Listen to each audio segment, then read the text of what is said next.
শুভ শারদিয়া। সবাইকে জানাই মহা অষ্টমীর অনেক অনেক প্রীতি ও ভালোবাসা। 22, 23, 24, 25 এই 4 বছর আমরা রয়েছি পশ্চিমবঙ্গ থেকে বাইরে উত্তরাখণ্ডের শ্রীনগরে।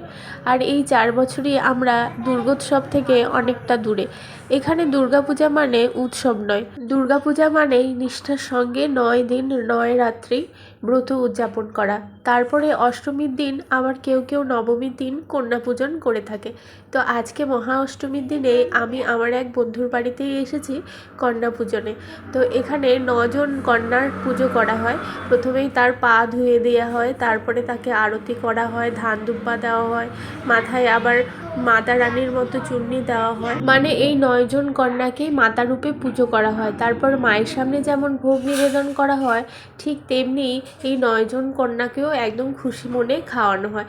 তারপরে সবশেষে তাদের দেওয়া হয় তাদের পছন্দ মতন গিফট। তো এখানে 9 জন কন্যাকেই পুজো করা হয়ে গেছে, তারপরে তাদের সামনে ভোগও চলে এসছে। আর এইবার এই 9 কন্যার মধ্যে আমার ছোট কন্যাও রয়েছে।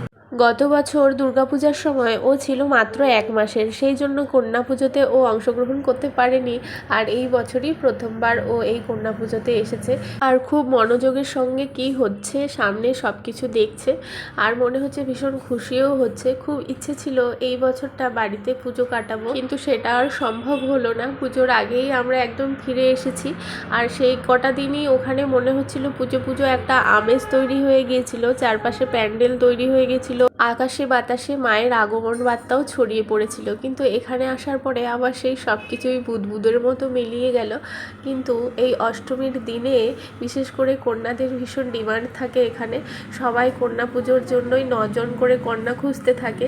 যারা পায় না তারা 3 জন বা কেউ কেউ 5 জনেরও পুজো করে যদি কন্যা না পেয়ে থাকে।